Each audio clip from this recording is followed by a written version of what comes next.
वो एक खिलौनों की दुकान के अंदर चोरी से घुसकर खेल रहे होते हैं, जो कि शायद उनके पिता की है। वहाँ पर वो लोग एक क्रिसमस ट्री के पास रखे गिफ्ट्स को खोलते हैं ताकि उन्हें अपने पसंद के खिलौने मिल जाए। तभी जैप को एक बॉक्स में ढेर सारे पटाखे मिलते हैं, जिसमें से वो फुलझड़ियों को निकाल कर खेलने लग जाता है। इस पर जिप उसे फुलझड़ियों को फेंक कर बाकी के गिफ्ट्स को खोलने के लिए कहता है और जैप ऐसा ही करता है, जिससे वहाँ पर एक बड़ी आग लग जाती है और वहाँ पर रखा सारा सामान जलकर राख।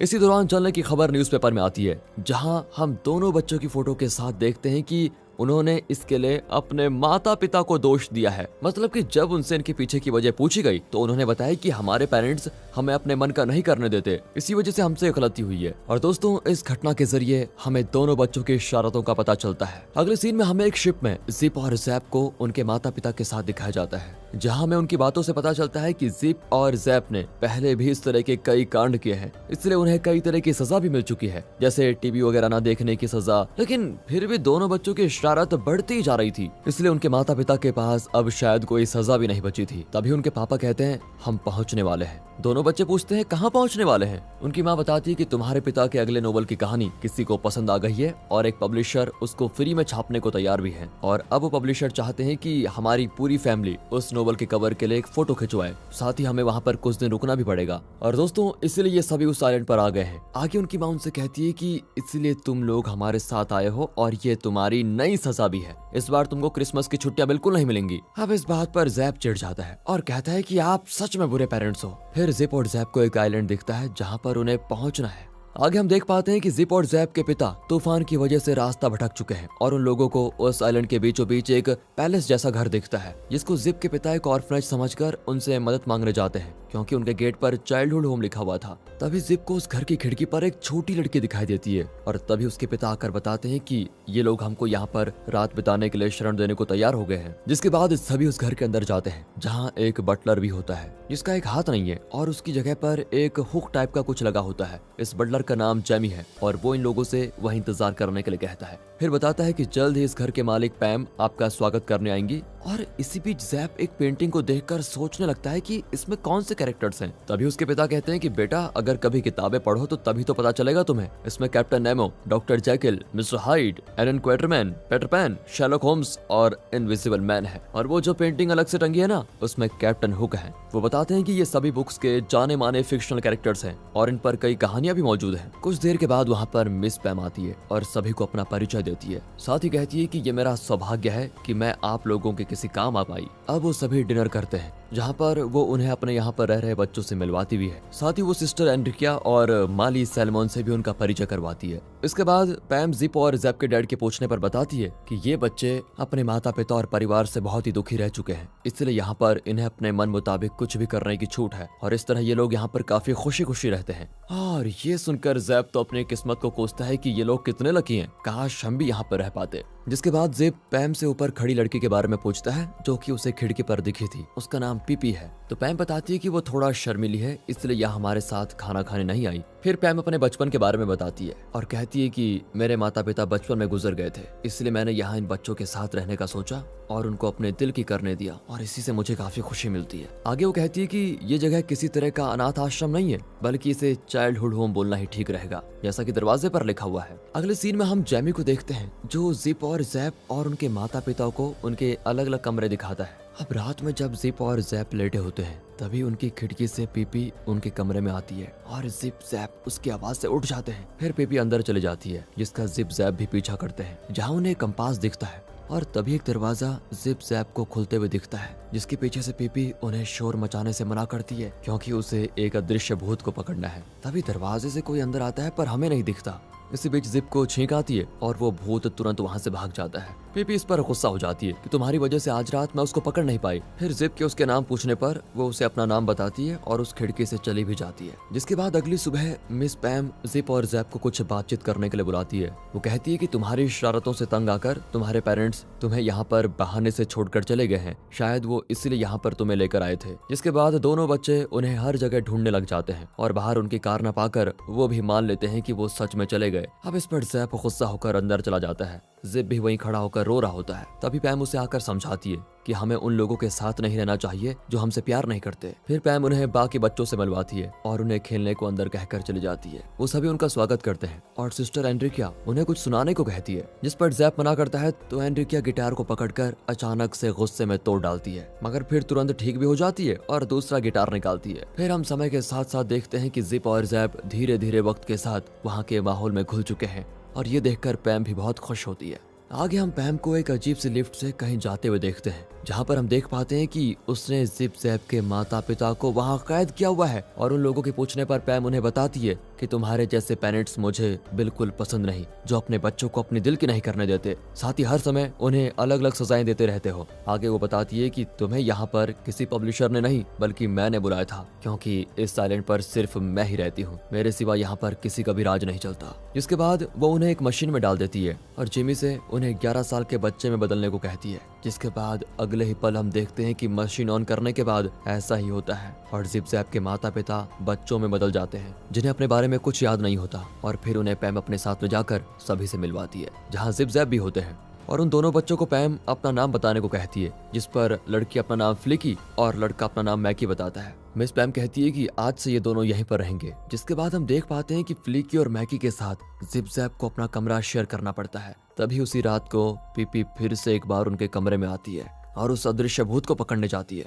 उसे यह करता हुआ देखकर ये सभी भी उसके पीछे जाते हैं। तभी बातों ही बातों में जैप और मैकी में लड़ाई हो जाती है। मैकी जैप को एक किताब फेंक कर मार देता है, जो कि एक जगह हवा में रुककर नीचे गिर जाती है और इससे हम जान पाते हैं कि वो अदृश्य भूत वहाँ पर मौजूद है, जिसे उस किताब से चोट लग गई है। इसलिए वो पीपी और बाकी सभी पर उल्टा किताबें फेंक कर मारने लगता है और एक किताब जिप को लग जाती है। यहाँ पीपी को छोड़कर सभी बच्चे बाहर भाग जाते हैं। उसी बीच इधर पीपी उस भूत को ढूंढ रही होती है, जहाँ उसे रखा हुआ कंपास वहाँ से गायब दिखता है और अचानक से एक गोरिल्ला खिड़की से भागते हुए दिखाई देता है, जिसे देखकर पीपी काफी गुस्सा होती है। इधर दूसरी ओर जिप जैप फ्लैकी और मैकी भागते हुए जंगल में आ जाते हैं, जहाँ पर उन्हें भागते हुए वही गोरिल्ला दिखता है, जिसे देखकर फ्लैकी को छोड़कर बाकी सभी वहाँ से भाग जाते हैं। फ्लैकी यहाँ नोटिस करती है कि ये गोरिल्ला उसकी बातों को समझ रहा है। तभी वहाँ पर सोलोमन और पैम भी आ जाते हैं। सोलोमन उस गोरिल्ला पर गोली चला देता है, जिससे डरकर गोरिल्ला वहाँ से तुरंत भाग खड़ा होता है। अब पैम फ्लैकी को देखती है कि कहीं उस गोरिल्ला ने इसको कुछ नुकसान तो नहीं पहुँचाया। पैम से फ्लैकी बताती है कि वो काफी अच्छा था और मेरी बात को समझ रहा था।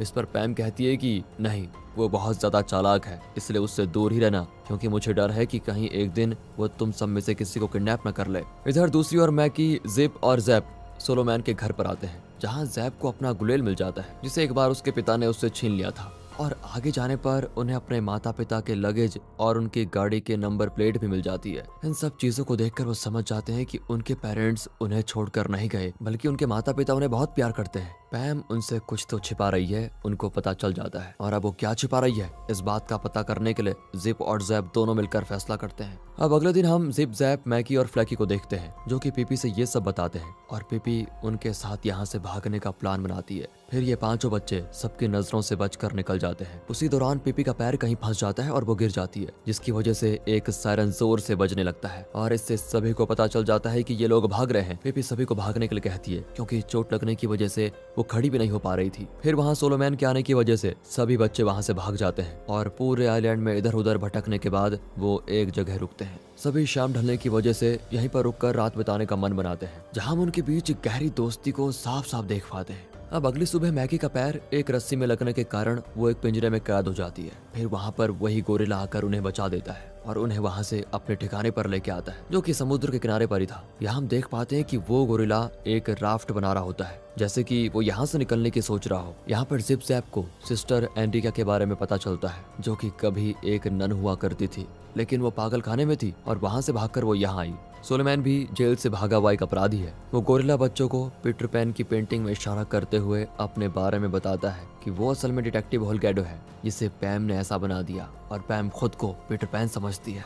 वो इन सभी कैरेक्टर्स का असली जिंदगी में कलेक्शन करना काफी पसंद करती है। अब इस पर जैप कहता है कि फिर हम लोग यहाँ पर क्यों हैं, हमें यहाँ पर क्यों रखा हुआ है। उसी वक्त वहाँ पर पैम भी आ जाती है और कहती है कि मैं पीटर पैन और तुम मेरे साथी बच्चे हो। यहाँ सोलोमैन उस गोरिल्ला को बेहोश कर देता है और फिर पैम जिप और जैप को इनविजिबल मैन से मिलवाती है। जिप और जैप पैम से अपने पेरेंट्स के बारे में पूछते हैं, तो पैम कहती है कि इस बारे में हम घर पहुंचकर अच्छे से बात करेंगे। अगले सीन में हम जिप जैप को देखते हैं, जो कि पैम से पूछते हैं कि उसने मैकी और फ्लैकी के साथ क्या किया और उनके पेरेंट्स कहाँ पर हैं। पैम कहती है कि अपने दोस्त और पेरेंट्स में से तुम्हें किसी एक को चुनना होगा। इस पर वो कहती है कि पेरेंट्स के बिना तो हम अपनी जिंदगी इमेजिन भी नहीं कर सकते।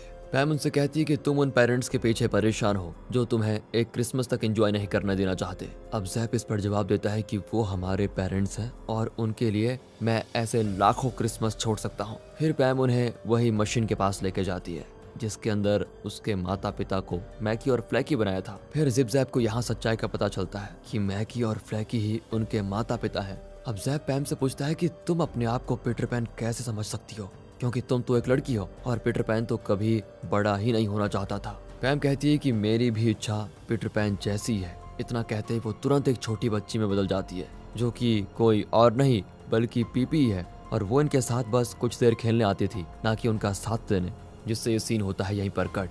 अगले सीन में हम जैमी को इन 4 बच्चों के पास खाना लाते हुए देखते हैं, जो कि जिप जैप से पूछता है कि क्या तुम लोग सच में अपने माता पिता को याद करते हो। जिप हाँ में जवाब देता है और वो दोनों जैमी से यहाँ से निकलने के लिए मदद मांगते हैं। जैमी बताता है कि बहुत साल पहले ये एक सुंदर आइलैंड हुआ करता था जहाँ पर पैमिला नाम की एक लड़की रहा करती थी, जिसके पिता को लोग कैप्टन कहकर बुलाया करते थे, और उसकी माँ पैमिला को रोज एक किताब पढ़कर सुनाती थी। वो कहती थी कि जिंदगी एक नोवेल की तरह है और तुम अपनी जिंदगी को भी कैरेक्टर बनकर जी सकती हो।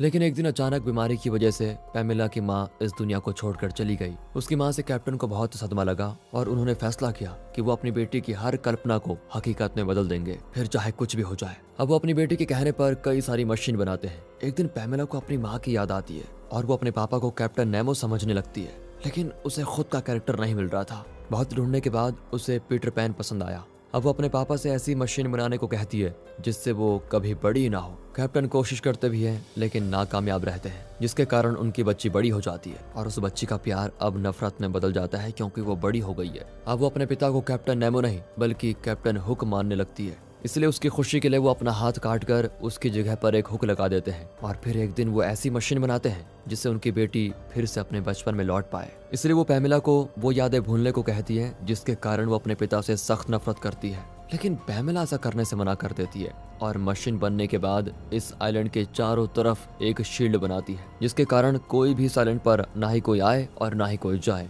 और इस तरह से पैमिला खुद को पीटर पैन समझकर अपना नाम पैम रख लेती है। जैमी आगे कहता है कि मैं आज भी उसके लिए कैप्टन हुक ही हूँ। और दोस्तों, इससे हमें पता चलता है कि जैमी ही पैम के पिता है। अब वो बच्चों को वहाँ से भगाने के लिए सोलोमैन और सिस्टर एनरिकिया से चाबी चुराकर एक सबमरीन में यहाँ से निकलने को कहते हैं, और इन सबको ठीक करने के लिए उन्हें एक स्नो स्पेयर को ढूंढकर तोड़ना होगा। और ये बच्चा ऐसा ही करते हैं और एक लिफ्ट में उस चाबी को लगाते ही वो सबमरीन में बदल जाती है। लेकिन वहाँ पर पीपी आकर उन्हें रोक लेती है और उनको डुबा कर मारने की कोशिश करती है। लेकिन जिप कंपास में एक बटन को गलती से दबा देता है और बटन दबाते ही वो लोग वापस पैम की लैब में टेलीपोर्ट हो जाते हैं। मतलब कि ये कंपास एक टेलीपोर्टेशन डिवाइस भी है और उस तरह से वो सभी डूबने से बच जाते हैं। इधर पैमिला उन्हें भगाने की सजा के तौर पर अपने पिता को मेंढक में बदल देती है। तभी वो 4 बच्चों को देख लेती है और गोरिल्ला को चेन से बांधने के साथ वो मैकी और फ्लैकी को मशीन में डालकर किसी और जानवर में बदलने लग जाती है। इसी बीच उसके पिता, जो कि मेंढक के रूप में है, वो उस स्नो स्फीयर को देखकर उसे तोड़ने की कोशिश करते हैं। इस पर सिस्टर एनरिकिया उस मेंढक को रोकने जाती है, लेकिन जिप उन्हें पैर फंसाकर गिरा देता है। जैसे वो स्फीयर बाहर निकलता है और जैप उसको अपनी गुरेल की मदद से तोड़ देता है। बस उसके टूटते ही सब कुछ पहला जैसा हो जाता है। गोरिल्ला भी डिटेक्टिव में बदल जाता है। सभी बच्चों को उनके माँ बाप मिल जाते हैं और पैम के पिता भी मेंढक से इंसान बन जाते हैं, जो कि पैम